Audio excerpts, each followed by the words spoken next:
the first neurologist came up to me, shook my hand and said, I saw your husband's brain on my home computer.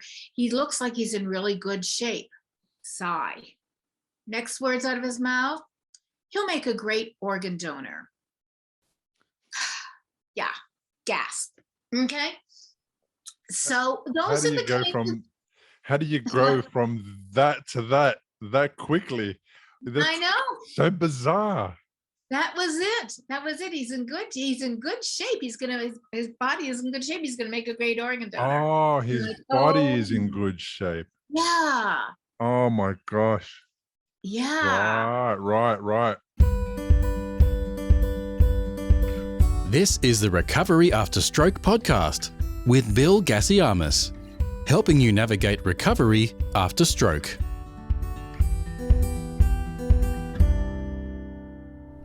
Hello and welcome to another episode of the Recovery After Stroke podcast.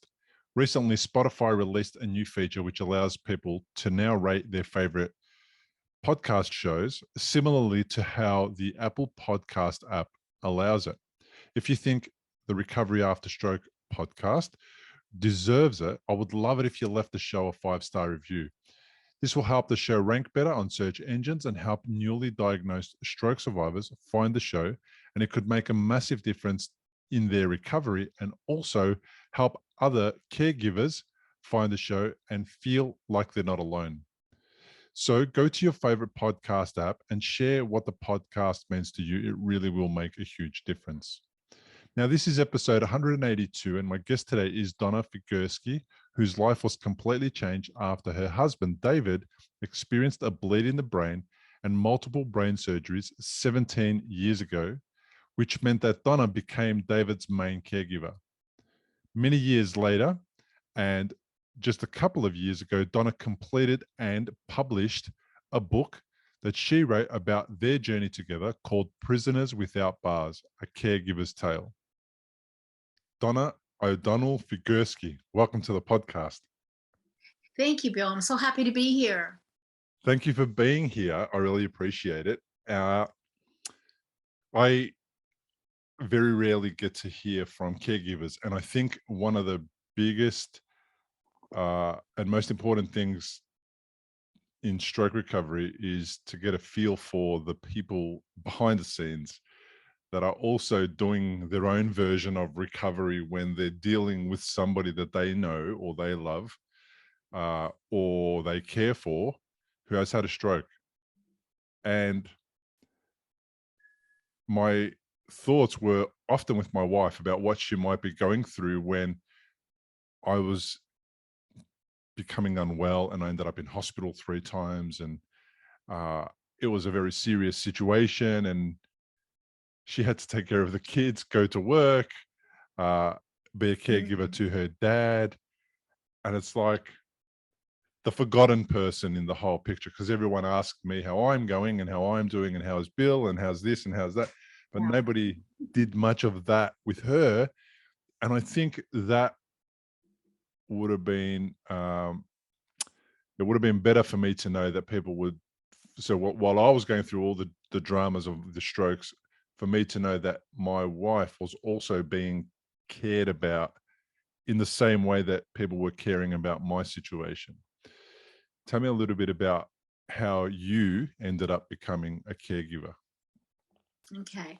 I just have to reiterate what you said, though. It's so true. I always say that the victim, or the survivor, as we usually call a brain injury survivor, is the star of the show. And everyone else is a supporting character, and the caregiver is probably the lead supporting character. So so I get that, and that's my role, and I'm sure that was your wife's role. So how did we get here? Wow. It was about 17, well, it was 17 years ago. It was more than 17 years ago, on January 13, on 2005, when David came into our bedroom around 7 o'clock in the morning with his hand over his right eye. And he was having horrendous pain to go running through his head. He had been exercising. He had done 13 chin-ups and he had done, well, he always did 12, but he did 13 that day. And 13 is what caused his subarachnoid hemorrhage and his brain bleeds. So he had 3 brain bleeds within 2 weeks. Every time the doctor would go in and take care of one, they'd come back out and tell me he has something else we have to take care of. So he went in for a subarachnoid hemorrhage, the bleed. And then when they took care of that, they said he had an aneurysm, which was like a time bomb, and that had to be removed. So I signed on the dotted lines to have that removed, thinking, okay, now we're okay. We're going to be able to go home finally. Only to find out that when they came back from that surgery, they said he had an AVM, which is arteriovenous malformation. For the audience, it's a tangle of blood vessels, and the neurosurgeon called that a time bomb. It can go off at any time. Now, also, they told me it's congenital, so my husband was born with it, and many of us live with it all our lives and never have a problem with it.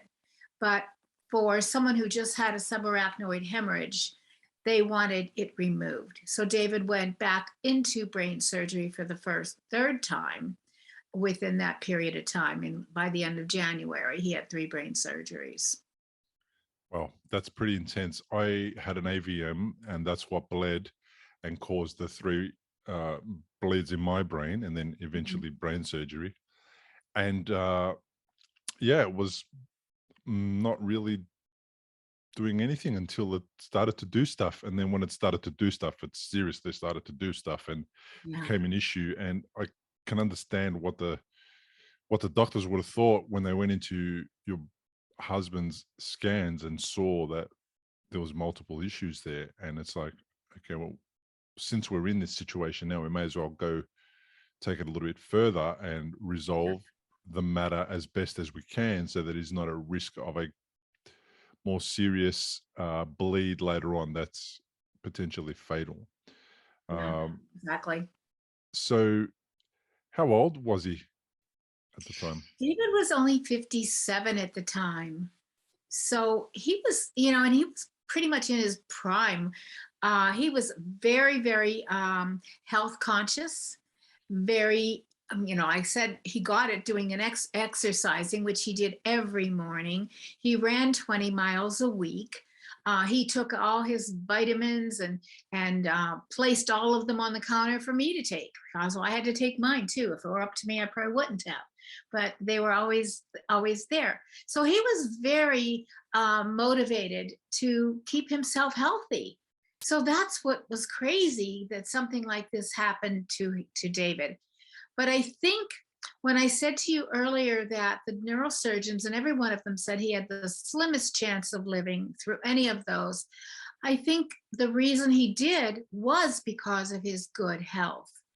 Otherwise, I don't think he would have been able to survive that if he had other issues going on. Yeah, the foundation is the most important, like anything. Yeah. And if you've got a good foundation to start with, well, then you've got a better chance of starting from a higher level of wellness, and then therefore having a smaller gap to close to get back to a level of wellness that's supportive of a really healthy life. And yeah, at 57, there's a possibility that, most of us in the Western world, might have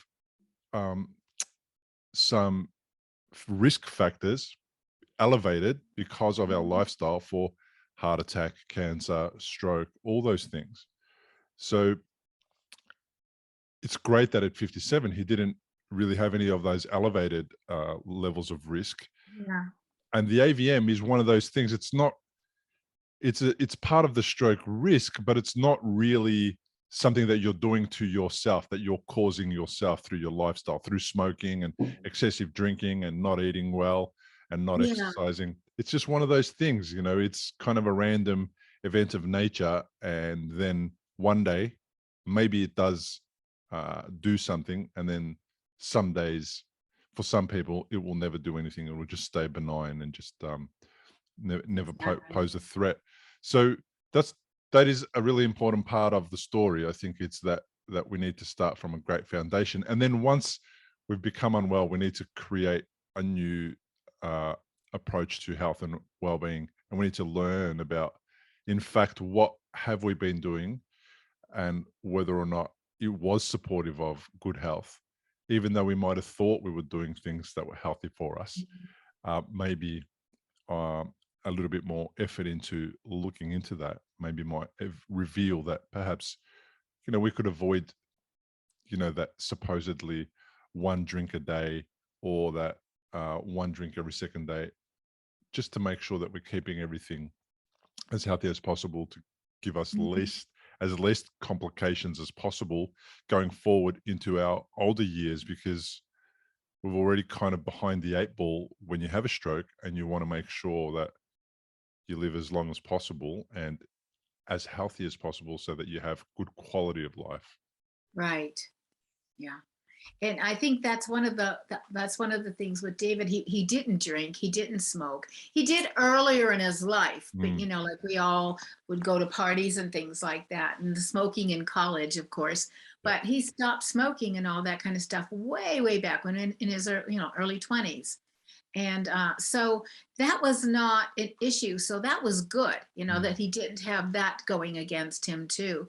So that's why it was so unsuspecting that it happened to him, that he was in such good health, and yet it happens. And it happened because of, I think, the extra stress that he put on his body at that time. So again, that's something you have to be aware of, not to overdo sometimes. But with David, good enough was never good enough. He always had to strive for more, and that's always been his life. And so sometimes I even have to remind him now, because he's still going, he's exercising now, to help him regain uh, his some, I can't say his former life back, because that's never going to happen at this stage. We had high hopes in the beginning, when the neurosurgeons told us he would be able to get back to 95%. Well, they lied. They didn't really lie. They really thought he would, but he really isn't back to 95%. But fortunately for David, all of his disabilities are physical. So he doesn't have any cognitive problems. He doesn't have any emotional or personality problems. So we feel very fortunate for that purpose, for that, because it could have been a lot worse. And I don't know whether you realize, I also interview I interview brain injury survivors, period. And I see a lot. I see a lot of people that haven't been able to get back to near where they can have a fruitful life. So mm. that's why I say, we're happy that we are where we are despite the limitations. Yeah, but it's still strange what you said. Not many people with physical disabilities consider themselves blessed, and if they do, they haven't revealed themselves to me. I know that some people would absolutely think that, right? But Yeah. that's a really interesting spin on a physical disability. It's like some people will lose a toe and then focus on it the rest of their lives, and it'll ruin their lives. Yeah. And some people won't be able to move and get out of a wheelchair, and then they'll win tennis world championships or Wimbledon, or they'll climb mountains that they've never climbed before when they had working legs. Or Yeah. do you see what I mean? So it is a little bit strange. Is it a mindset that you guys picked up after the strokes and the brain surgeries, or was it your standard mindset? Is that how you guys went about life normally? Well, I think we did go about it in the positive, in the most positive manner. And I think the thing that impacted us the most is David is a professor at Columbia University in New York City. So that was his life. His family and his work were his two major things in life. I think if he lost that, if he lost the cognitive ability of being able to teach or write grants or write scientific papers, I think that would have been much more devastating to him. So put it in the balance now, the physical disabilities and his cognitive. And so what are you going to value more? Well, obviously for us, it's going to be the cognitive, because he actually was able, after a year and a half, to go back to his laboratory. He was able to have students enter his lab and guide their research and get their PhDs under his guidance. So saying that, that's the reason why we put it into perspective that way. Do we like the fact that he has difficulty walking? No. Do we like the fact that he has difficulty speaking in or ataxia or swallow disorder or vision? No, not at all. But he can still do the other things. He can still type with one finger now, whereas he used to be all over the keyboard. He can still read. He can still write papers. He edits all my work, my book, which is behind me, Prisoners Without Bars. He's my first editor before it goes to my publisher. Anything I write on my blog or the radio show or any articles I write, he's my editor. So yeah, we value that intensely. A lot. Yeah. Yeah. Yeah. Makes sense. Mm-hmm. Makes sense. It's some people tend to focus on the negatives, even though there's a lot of positives to focus on, and others do what you're saying. And I think either one is okay. I'm okay with whatever people choose to do. The question is, what are you choosing? Is it useful or is it not useful for you? Yeah. And absolutely, I think your idea of focusing on the positives is definitely a way to go. And then also not being comfortable or not being completely satisfied with the negatives, well, then that's obvious too. And that makes complete sense. Yeah. We don't have to enjoy what we're experiencing in our body physically, but we can live with it and we can still achieve things. And even for people that are listening who can't or haven't gone back to their original career or their previous career, there's still lots of things that you can pivot towards and do and live a fulfilling life, and something that makes you feel like you're contributing to society. I think it's really important, and it takes time, and you have to learn new skills, and you have to put a plan in place, and you have to go after it, and it's doable. You can see that in so many people who have become disabled and still lived an amazing life. And I always go back to Stephen Hawking, the most famous, most world-renowned scientist. And for the majority of his life, he wasn't able to participate physically in almost any way. And also he wasn't able to use words, etc., until electronic voices became a thing. Right. But wasn't it amazing how no matter what, he still managed to find a way to become a prominent scientist in his field. Yeah. I mean, he's done more than many people that are completely able. Yeah. And he's been able to do that with his disabilities. And there's a great documentary, I think it's a documentary or a movie, I'm not sure which, but about his life. That's very fascinating if anyone wants to look at that. I don't know the title, but I'm sure you can look it up and find it easily. Yeah, it was a movie, and it came out probably about within the last decade. I don't think it was that many years ago. I'm just going to look it up. No, it's not. It's within the last few years, I think. Yeah, I'm just going to look it up right now as we speak, just so that we can tell people what it's called. It is called The Theory of Everything, and it was released in 2014. Okay, so not so long ago. Yeah, it's good. I've seen the movie. Good, the last decade. It's a lovely movie. Yes.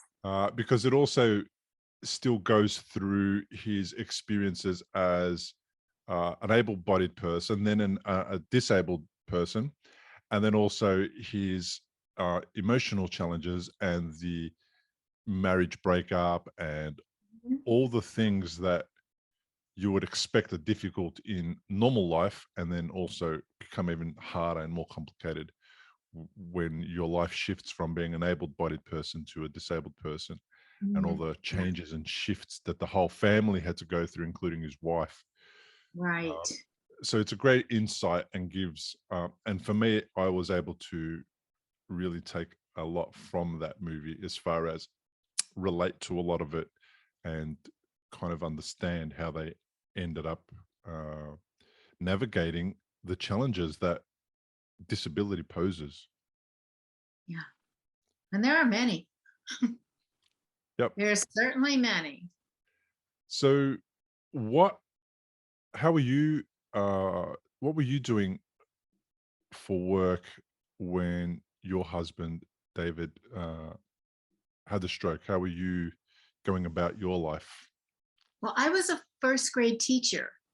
And so when David had his brain injury, and I called the paramedics, and I from the ambulance, I called my secretary at my school and said, "Get me a substitute for today." And I didn't know what what this entailed. In fact, when we got in the ambulance, I asked the paramedics if they could drop me off home afterwards. I mean, don't even go there. It's like that's where my mind was. I had no idea. I mean, first off, paramedics are never going to drop you off, but that's where I was. I was all in this convoluted state. But I didn't realize at that time that I would be involved in this in the hospitals, basically living in the hospital for the next 2 to 3 months. And when I didn't go to my class that day, and they had a substitute for me until May. So we're talking mid-January until May. I had to leave my first graders because I couldn't leave David. I would not leave him in the hospital by himself. Because every time, he was going through all these brain surgeries, and he'd come up a little bit from his, consciousness, and then he'd be, thrust back down. Then he'd come up again and thrust back down for the next one. When he finally got to rehab, I thought, okay, he'll be in rehab for 3 hours. He'll have dinners and lunches and everything. I'll go to work and I'll come back. My work was an hour away, and then an hour back, and then another half hour to the hospital. So I thought, well, I'll get there by 5 o'clock and I can stay till 10, and then we'll start all over again. Well, the first night, I was going to do that, and David ended up pulling out his trach, or trying to pull out his trach, and he had a G-peg in his stomach to feed him. So the nursing staff had to glove him. They put mitts on him. They were just like soft boxing gloves, but you know how big those are, and so David had those on when I got in the next morning for this first day. And he's, raising his hands, and I thought, oh, wow, he's really excited to see me. And all he wanted to do was get those things off of him. And he also had to be restrained. He had tried to get out of bed, and again, pulled out everything when he fell on the floor. And I realized that there's no way I will let him in the hospital with these mitts on all day and restrained to a bed. So I called my principal and explained to her, and then they just started taking all my sick days.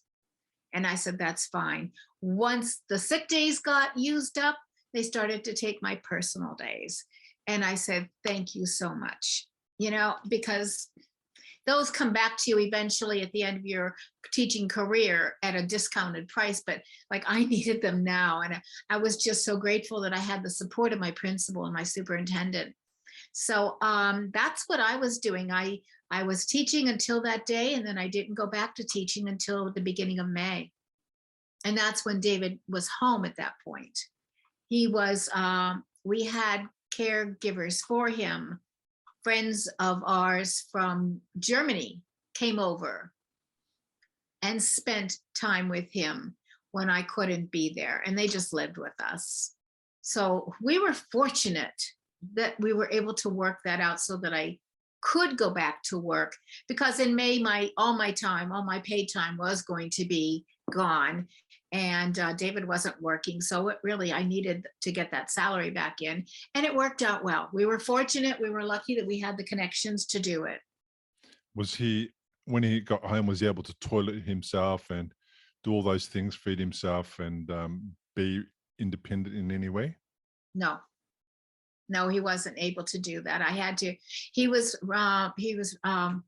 in the wheelchair, or if I had to remove him from the wheelchair to a couch, to a chair, to the bed, whatever, to the toilet, that kind of thing. So what happened is when I was there for a while, when he came home April 1st, which I thought was a real April Fool's joke, because he should not have been left out of the hospital at that point. He was totally unable to do anything.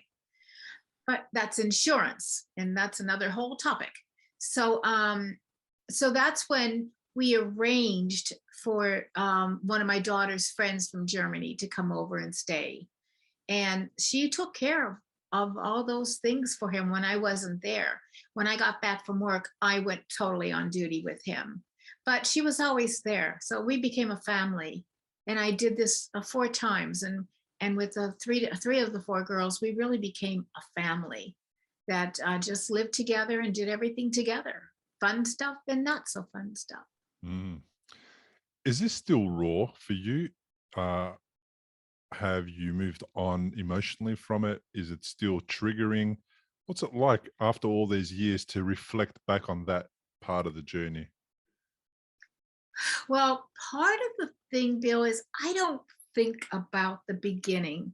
I can talk about it now because I wrote the book about it, and I've gotten all that kind of stuff out of me. And I talk to a lot of people about it because I give talks out in the community and elsewhere, in interviews.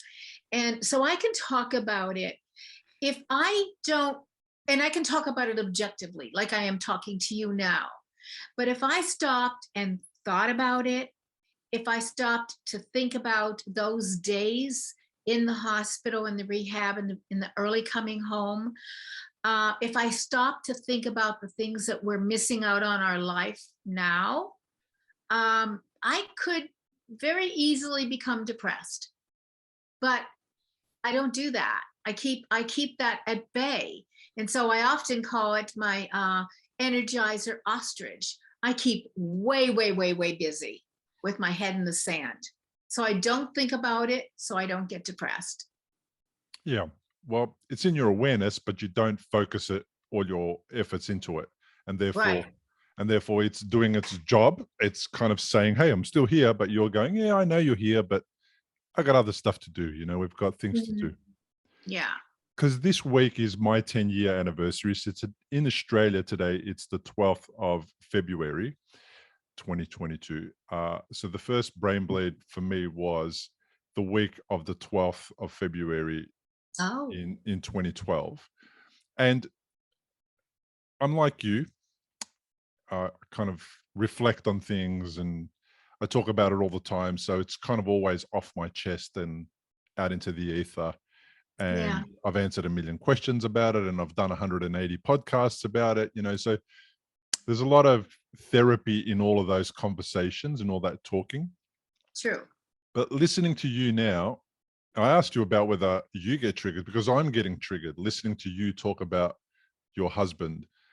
And that's caught me a little bit by surprise. Maybe it's the 10-year anniversary. I don't know. Mhm. It's not that I have an issue with being triggered. It's just that I've noticed it, and I thought maybe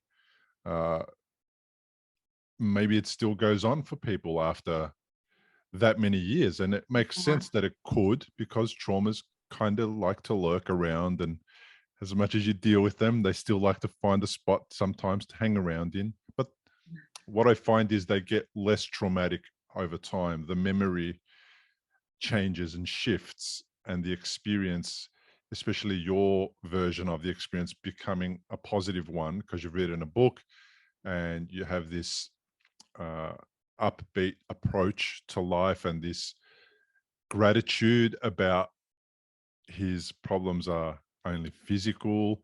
And I think all those things kind of tend to help to not allow the trauma to define both you guys Right. and run your life. Yeah, I think that's very true. And just congratulations on your 10-year anniversary too, because that's huge. And I don't know whether you do anything for it, but every anniversary we make it kind of big. We go out to dinner before the pandemic thing. We go out to dinner. I'll buy David flowers or I'll cook him a special dinner. We have cake or some special dessert for him. So we do acknowledge it, but we acknowledge it as like, I'm just glad you're here, you know, that kind of thing. So yeah, but it definitely, different things can trigger you. Although, like I said, I try to bury them, you know, and I think because I don't want to face that. I know it's happened. It's in my face every single day because David has difficulty walking across the room. He has, his face is a little distorted from some the paralysis. So it's in our faces every day. It's never gone. But you know, I think of him very much as before. He's different. He's very different. But I think of him very much as the person before. I treat him the same way, you know. So if I get angry with him, I'm going to get angry with him. You know, it's not like, oh God, he's got a brain injury, I can't get angry with him. You know, so sometimes that happens. It's real, you know. That's lovely. I think He it's lovely to treat him as per usual because that's what most people want. They don't want to be treated differently. They want to be treated the same. But let me tell you, a couple of times when I've been treated the same by my wife and she's told me off, I have used the, but I've had a stroke routine on her. You know, I've done that a couple of times. You know, to try and smooth things over to make me get out of trouble. I've used the whole, you know, come on, you know, like I had a stroke, like, you know, give me a break, you know. But I probably deserved what I had coming, and that's all right. A lot of the things that we do is we laugh it off. Yeah. You know, if something, you know, okay, so he's gotten me annoyed with something, and then he'll try to say, well, I can't even say what we said the other day, but it was just like, insult the other person in something that you know that they're really going to be triggered on, be upset with, and then we just crack up, you know, because it's like it's funny, you know. And I think that's a lot of what we do with each other is we keep it light, keep it easy. If somebody, I mean, very rarely do we get angry at each other for a long period of time, but there are things that, you know, in every marriage, whether you have a brain injury or not, that are going to tick you off, and you say something that maybe you didn't want to say or something like that. But then if we just laugh it off, it just goes away. And I think that's one of the good things about how we handle it. Yeah, one of the things about getting angry is that I very rarely can remember why I got angry. Yeah. And it gives me the shits, you know. I get angry and it obviously was something that happened that was at a low emotional time for me or something like that. And vice versa for my wife. We could say the same things to each other on different days. And most days it's like, whatever.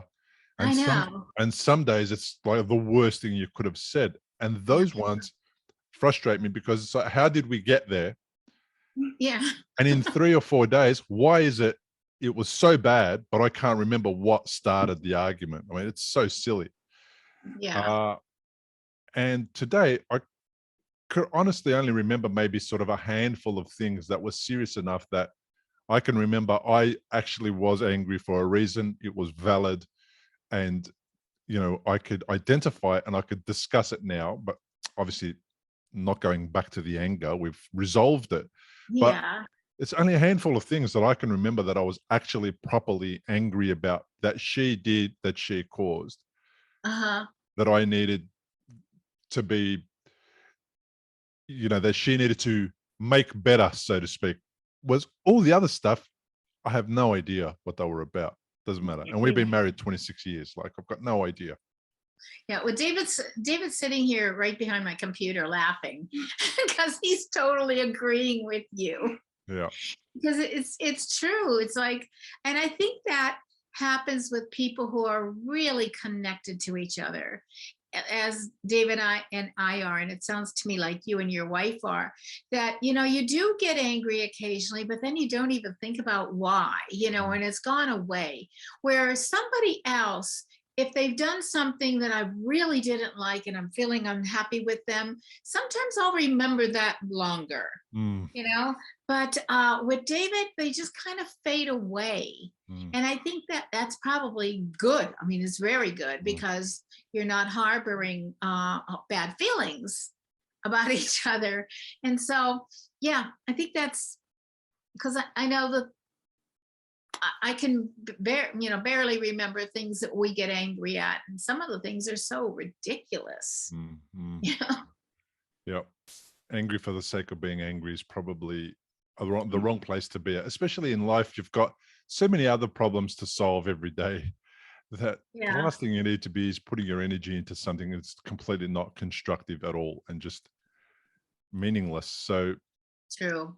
I like that idea of just forgetting about what you got angry about, not remembering how you got there, and then using that as the motivation to stop the anger on the next crazy argument and just moving beyond it quicker and getting to the other side of it quicker.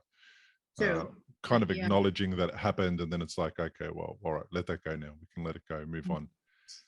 I'm practicing that. I'm not fantastic at it yet. I'm 47 and I'm still practicing that every day to try and be better at releasing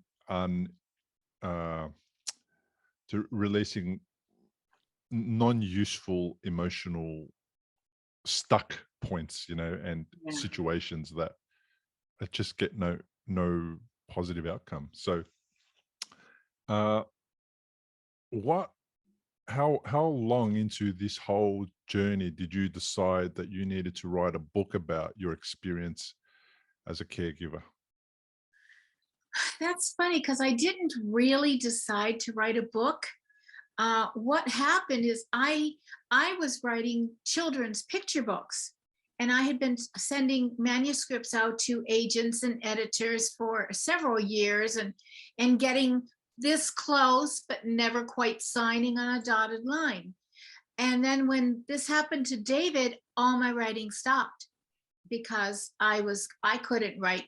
My mind wasn't in children's picture books at that point. I was still reading them to the kids in school. But what I was doing the entire time that David was in the hospital, and he went to 3 different places, I had a digital recorder with me because I knew I wouldn't remember what everybody said.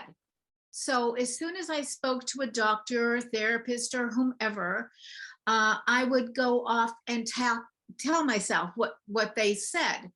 And then later that evening, I would go home and write what we called the David update so that I could send it. We lived in New Jersey at the time, and I only had 2 family members anywhere nearby. The closest others were 400 miles, and most of them were across the country.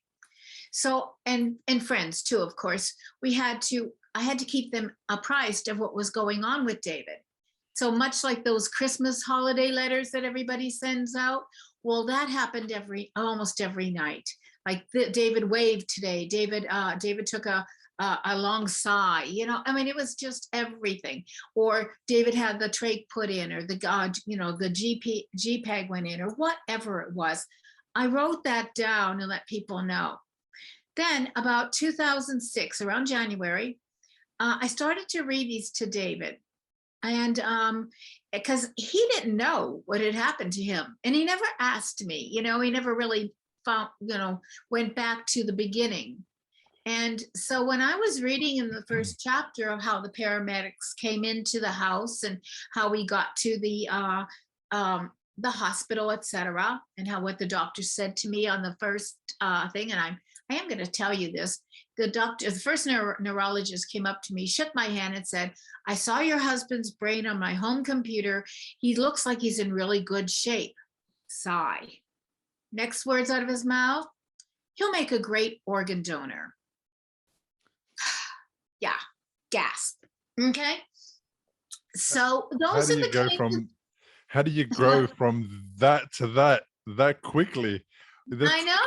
so bizarre. That was it. That was it. He's in good shape. His body is in good shape. He's gonna make a great organ donor. Oh, his Like, body oh, is in good shape. yeah. Oh my gosh. Yeah. Right. If you've had a stroke and you're in recovery, you'll know what a scary and confusing time it can be. You're likely to have a lot of questions going through your mind. Like, how long will it take to recover? Will I actually recover? What things should I avoid in case I make matters worse? Doctors will explain things, but obviously you've never had a stroke before. You probably don't know what questions to ask. If this is you, you may be missing out on doing things that could help speed up your recovery. If you're finding yourself in that situation, stop worrying and head to recoveryafterstroke.com, where you can download a guide that will help you. It's called 7 Questions to Ask Your Doctor About Your Stroke.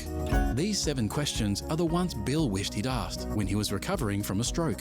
They'll not only help you better understand your condition, they'll help you take a more active role in your recovery. Head to the website now, recoveryafterstroke.com, and download the guide. It's free. So, I mean, that's just part of the gasp in my book. Wow. But so anyway, I started to read these missives, I guess I might call them, because they weren't chapters, but I started to read them to David. And he would sit on the floor of my office and he'd go, "Oh my gosh, that happened to me? That you went through that?"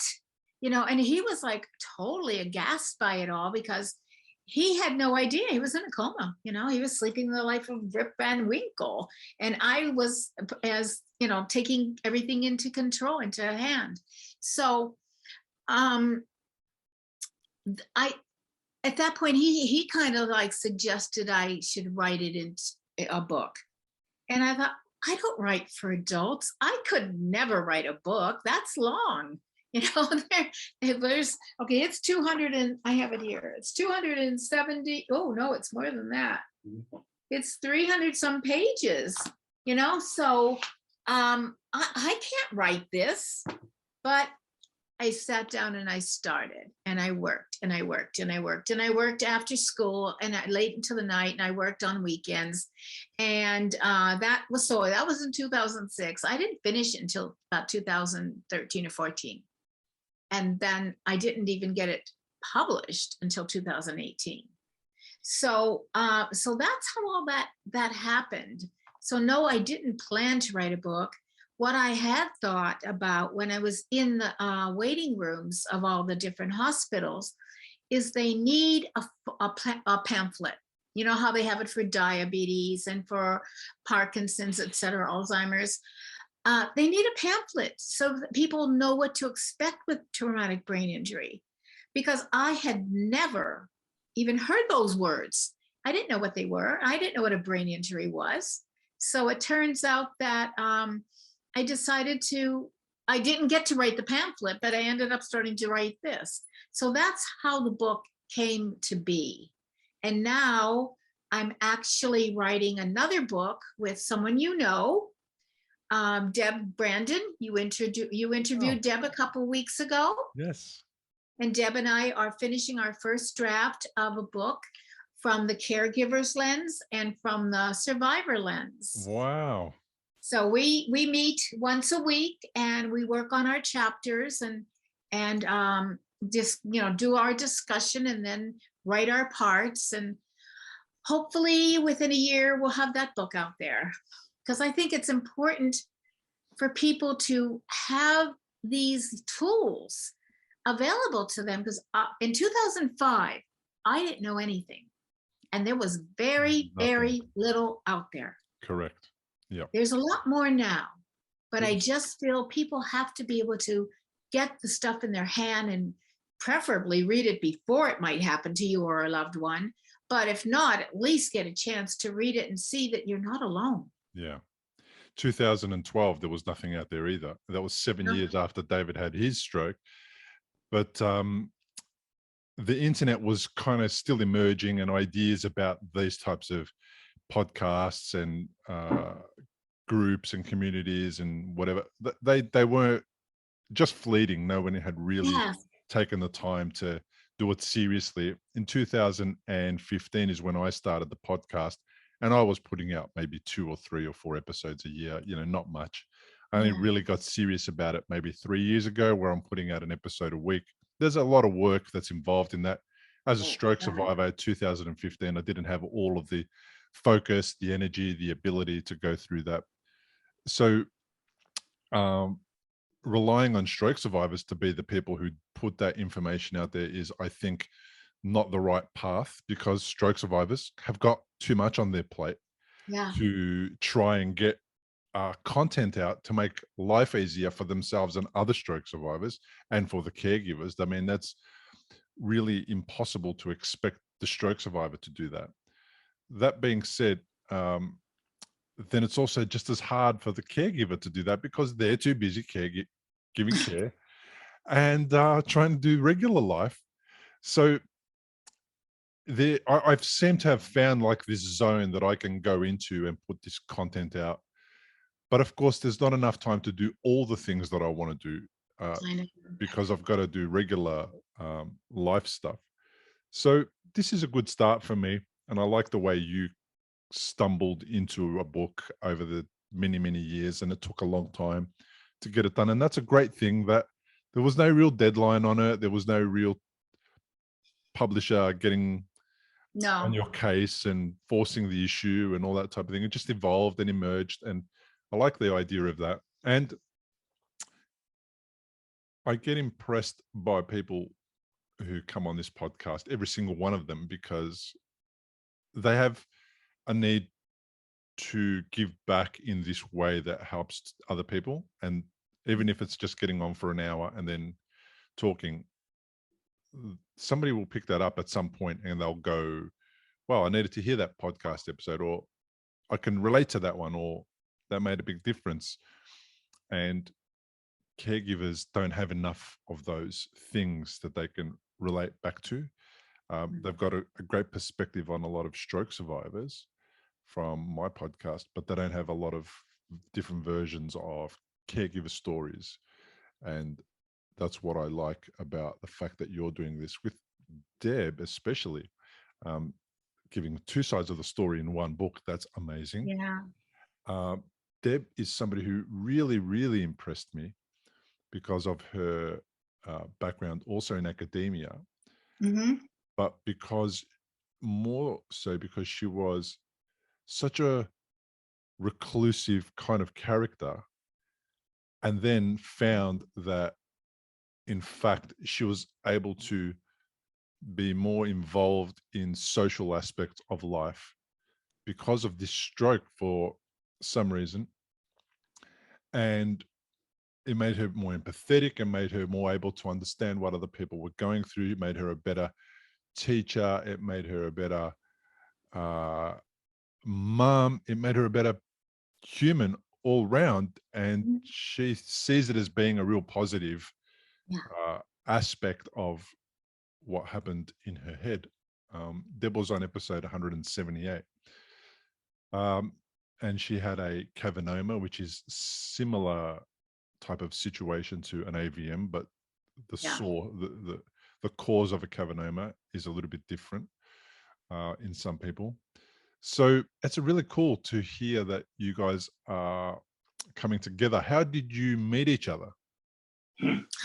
That's funny because I meet a lot of people on social media, and something that Deb said someday, because I will pick people that say something and say, would you like to do an interview on my Surviving Traumatic Brain Injury blog? I interview caregivers and survivors, and that's a paper. Well, I mean, not paper, but I mean, it's like goes on a website. And then so she did that. And then she also did a radio show with me. And then, I know how it was. It was because I saw her book. That was what drew me to her and said, okay, I really want you to be on my show. Well, then it turns out that our publicists there was a connection between our publicists somehow. This. And yeah, maybe it was the same publicist. Maybe that's what it was. And so anyhow, they worked it together so that we would go to the Tucson Book Festival. So Deb was going to fly out to Arizona from Pittsburgh. She was going to fly right to Tucson and we were going to meet there. And I said, well, that's silly. Why don't you fly to my house and we'll drive down together with David. And we'll get hotel rooms down there and we'll go to the book fair. And she did, and this is somebody I had never met. We just met online. I liked her and I invited her to my home. And so we have been best friends ever since. We've been very close friends. And she proposed this book to me about a year ago. We started working on it last December, so just passed. And I said, yeah, let's do it. So we have an editor that's going to be working with David's my editor first, but then we have another editor overall before we send it to a company. So that's how we got involved together. So every week, sometimes more than that, we talk about what we're writing, and go back and edit each other's and all that kind of stuff. So that's how it happened. It's amazing. And that's how I found you, actually. It was through Deb. So, yeah. Yeah. And I think I saw something on your Instagram or somewhere, and I said to you, you should be on my podcast. That was it. And you didn't think that it was that you qualified to be on my podcast, which I found strange. Like, I found it bizarre that somebody who is caring for a stroke survivor didn't feel like they were able to speak on my platform. I'm curious about that, just as to why you thought that perhaps it wasn't the right platform for you. Well, I just thought you were focusing on the survivor and not necessarily on the caregiver. So I felt like I was a little bit out here from what your interests were and what you were promoting on your podcast. So that's why I just asked you. I wanted to make sure that you knew that I wasn't the stroke survivor, that I didn't have the injury, and just so that I didn't come on the show with misconceptions. And that's all. Yeah, fair enough. The thing about it is every stroke survivor has a caregiver, whether they are a professional caregiver or a family member. Every one of them has it. So I imagine that they would appreciate an episode like this. I imagine they definitely would appreciate an episode like this. So for me, it just goes hand in hand that both of us are going through stroke recovery, the caregiver and the stroke survivor. Yes. I mean, it's just, I think it's even more unfair that it's thrust upon the caregiver. Like I sort of see it from that perspective. I don't have a lot of caregivers approach me. That's what I'm worried about. Most of them do it suffer in silence. This is the thing that I'm concerned about. That's why when I see a caregiver, it's like, come on, let's tell the story. And when I see a caregiver writing a book, that's even better, because then they're taking that story to the next level and making it possible for people to stumble across the book in a bookstore, online, or in all these places. No one's going to find my podcast in a bookstore. Yeah. They can find a podcast, which is great, but no one's going to stumble on it. I've stumbled on some books in bookstores that related to traumatic brain injuries, and it's made my day to find them and then to connect to the author and then to invite the author onto the podcast. And it's another level of necessity. We need every story from every person, and that's all I do. I just share stories about recovery. So what I love about your story is you guys are so far down the line, so many years down the line, that I get to express to people what it's like X amount of years down the line. If you're just going through it now and it's really terrible and it's really hard and all these things, well, it gets easier. Still complicated and difficult and all those things, but you seem to find a new way to do life and to adjust and to be yourselves and to re-emerge from this thing in some way that's meaningful to you. And that's why I do it's called recovery after stroke. It's not about staying in the stroke. It's not about staying in the problem. It's about recovering after the stroke, and however long that recovery takes is fine. Like, it doesn't matter. There's no, it's just about the entire after part of the stroke. So caregivers are always involved in that, always. Your book is called Prisoners Without Bars. Tell me about the title. How did you come about that? Well, I started off with very mundane titles like Conquering Traumatic Brain Injury, and then a subtitle or something like that, or Surviving Traumatic Brain Injury. And that's how it was in the very beginning.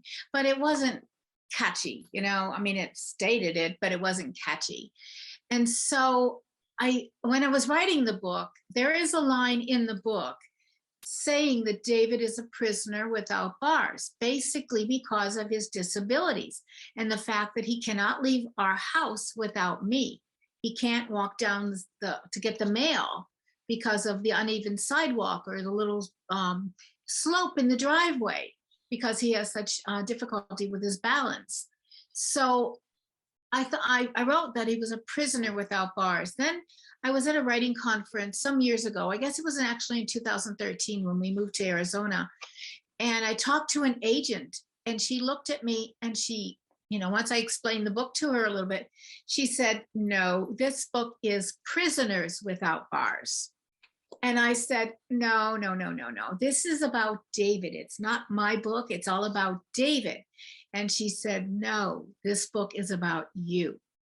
And I said, no, it's not, you know, and here I am arguing with an agent, you know, but then David, I went home and told David, and he goes, she's right.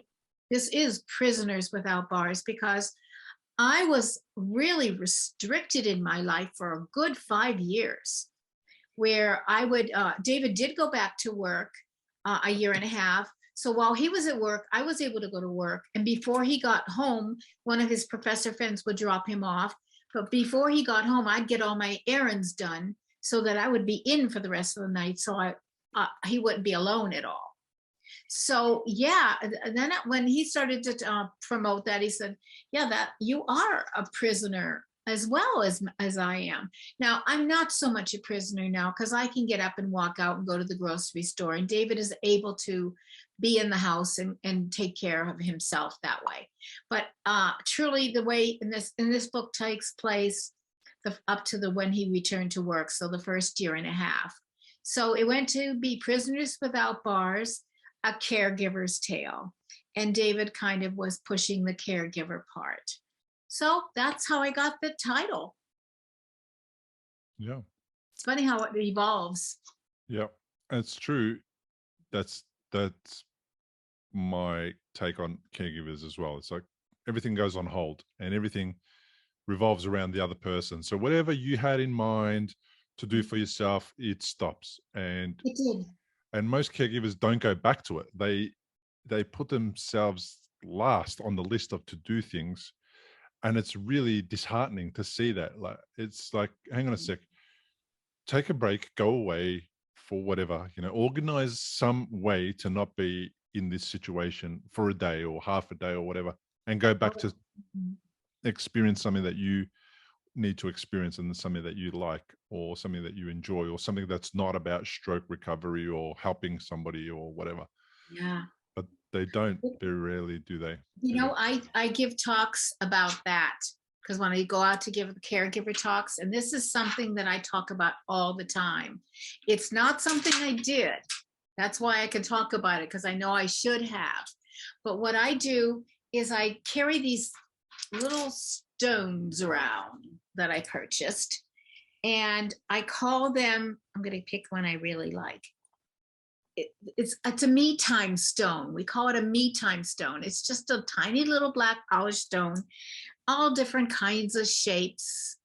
Here's one great big huge one that I never thought anybody would want, something that big, but I did go to a conference or a speaking engagement once, and a guy picked one of those stones as big as that. And I said, why in the world would you pick something that big? He said, look at me, I'm a big guy. And he was like way, way up here, you know? So, so the purpose of the stone is, and I keep them all, I mean, as you see, I have them right here. I have them all over the house, you know, my vanity in the bedroom, the bathroom, by all my computers, I mean, everywhere. And those are to remind me that I'm important too, that I need to, every time I see this, I think that you need to take some time for yourself. Now, like I said in the beginning, I didn't, but now I just say like a cup of tea, well, or a cup of coffee for me, you know, but a cup of coffee, a bubble bath. A lot of people like to do that. A walk around the block, read a chapter in a book, whatever you can manage to stop and take your mind off of everything else in your life and focus on yourself. And frankly, what I did, this was past the 5-year mark again, I started to go to the theater. Now I've always wanted to go to the theater, to work in the theater, but I didn't have the time to do it. And I was retired then at that point too. So I started going to the theater meetings on once a month, Friday night from 7 to 10.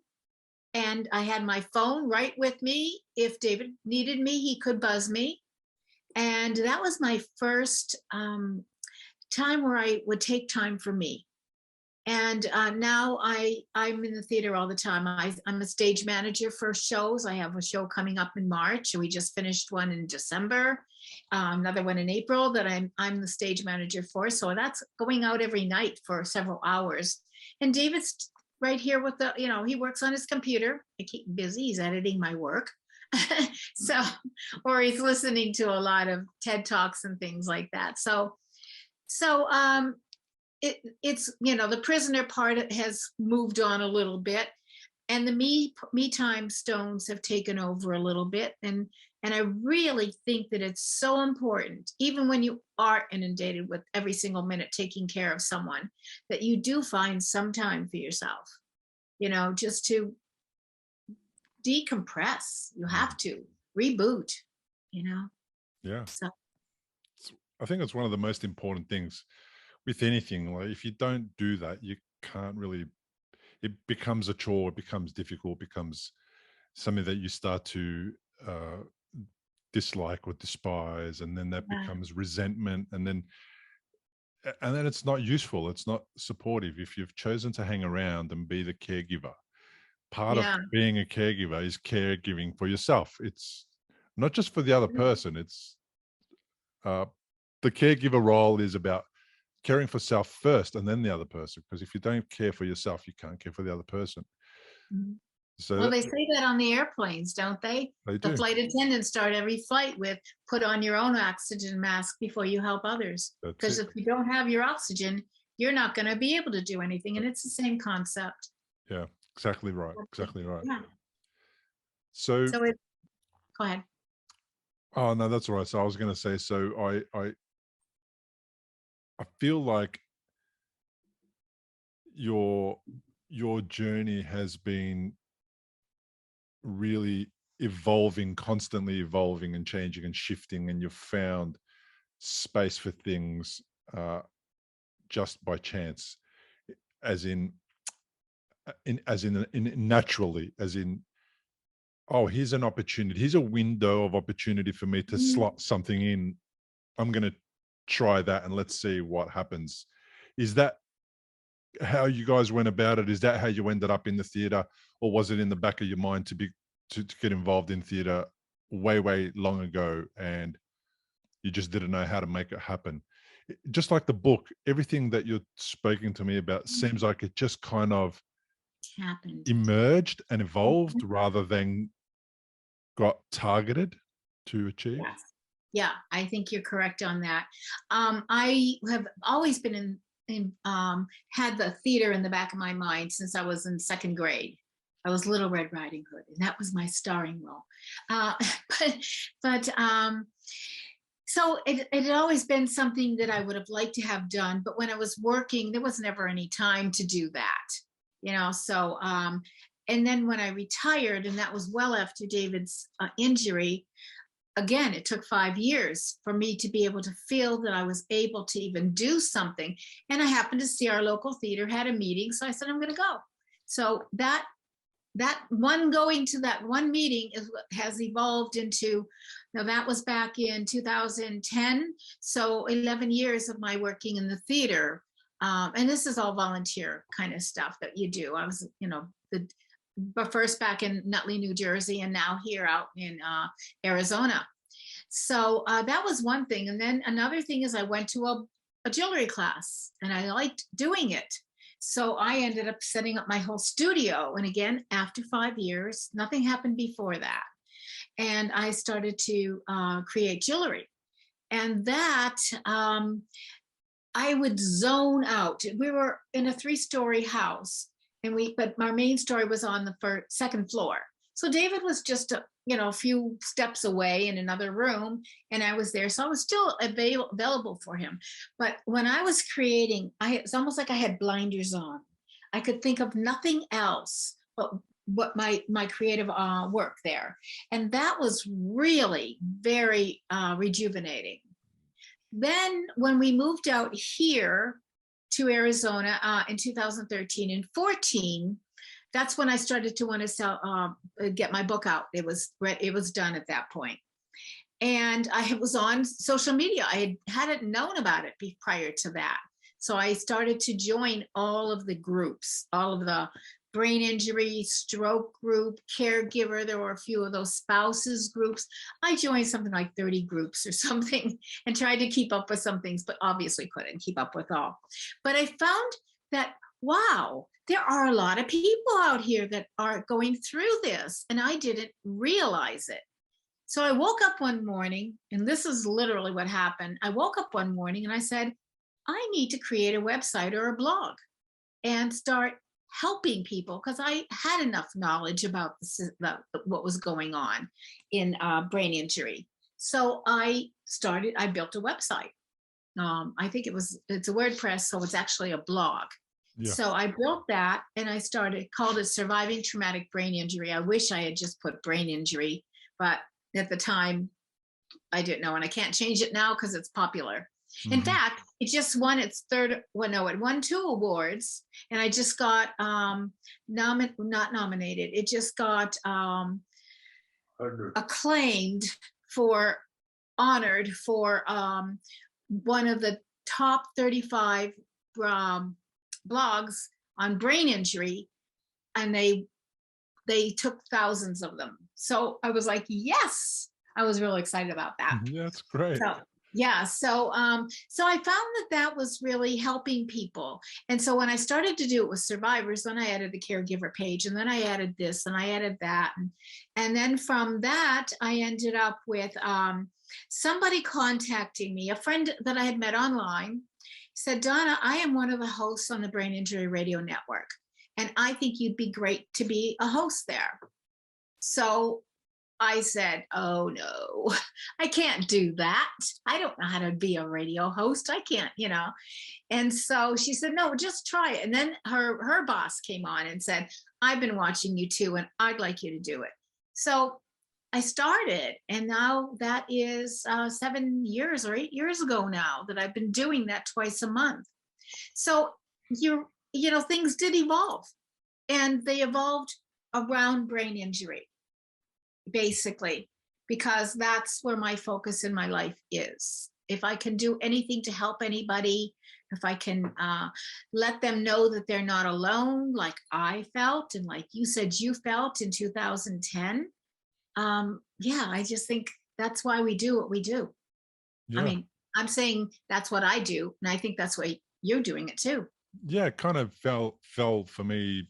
Things evolved in the same kind of way, and usually it's just because I took advantage of an opening spontaneously. Something came up, yeah, let me give that a try. And then from that, something came up and evolved and emerged. The book that I'm writing came out of that exact situation. Like you, I had no intention of ever writing a book ever about anything. And then I went to a particular course that a colleague of mine, friend of mine, mentor of mine put together. And it was about modeling excellence and how do you model excellence in a particular field, in your chosen field. And then from that, um, one of the things that I realized was that there was a whole bunch of people saying that stroke was the best thing that happened to me. Deb Brandon was one of those people who said that. Yeah. And then it's like, okay, how did everybody get there? How did they get to be able to say that? Can we model that? Can we find like a formula that makes people do that? And then that began a conversation with my Instagram followers. I was contacted by about 15 Instagram followers who said exactly the same things that I was saying. And then I found that we all had a lot in common, and all the things in common, we didn't know that we had them in common, but we had a lot in common that ended up getting us to that point of saying those words. So it's kind of a story about post-traumatic growth and how people did that Mhm. journey. Some of them didn't have a clue that they were doing it. They just did it and they got there somehow. And then that is what evolved into this thing that's become a book idea. And now it's half a manuscript, and soon, it'll be complete. It's, Can't wait to read it. yeah, it'd be lovely to read. I even can't wait to read it, and I haven't even finished it. And it's like, Yeah. it's just funny how I'm writing that book, but I'm not aware about what's in it. Like, I think it's going to be a great read for me when I go through it. It's Mhm. strange. Yeah.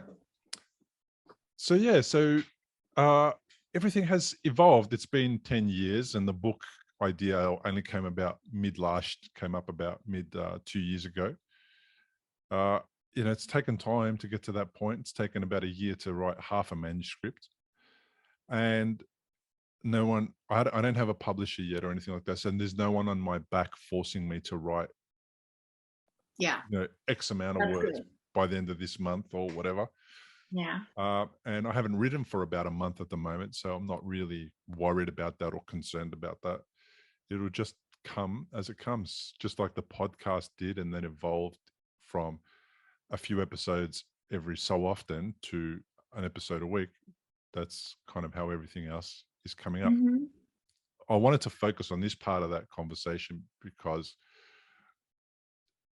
it's an idea that it's part of the story to sort of suggest to people who are doing it tough in the very early stages of caregiving that right now it's the time to do the tough stuff, and then soon somehow things will shift and it'll be time to go into the other stuff that you've always wanted to do or that you want to do, or and not to feel like this thing is never going to end, I'm never going to get my life back, or I'm never going to do what I love anymore. It's the tough stuff happened for you many years ago, Yeah.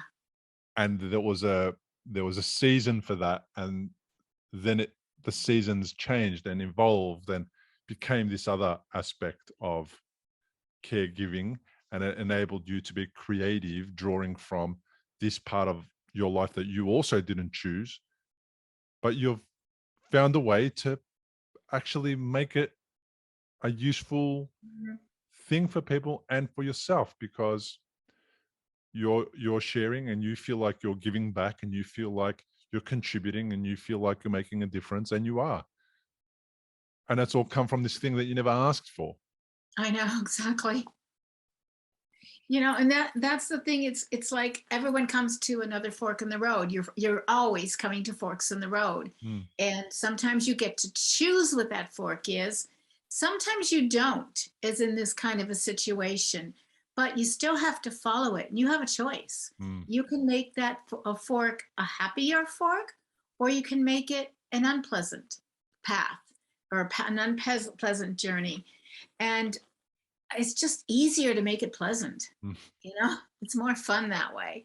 So you just, for me and for David, we just try to find the fun in life. the fun, whatever we can do. I mean, just goofing around the house, is silliness sometimes, but Yeah. it works. Donna, your book is called Prisoners Without Bars. If somebody wanted to look you up online, find the book, where would they go? They could put in, they could go to Amazon. They could go out probably into anywhere. It's all over the place. Amazon, Barnes and Noble, Kobo. Just put in the title. Probably what I've noticed is that when I put in prisoners and Amazon and my last name, just Figurski, that'll bring it up. You could also go to my website, donnafigurski.com. And then if you go to the book area on that website, you can see all the cast of characters, because most of the characters are in the book that I talk about are on that website. Some remain anonymous for various reasons, but for privacy, but most of them are there. So it makes it more fun to read the book that way too. Yeah, fantastic. Thank you so much for being on the podcast. Thank you. I really enjoyed talking with you, Bill.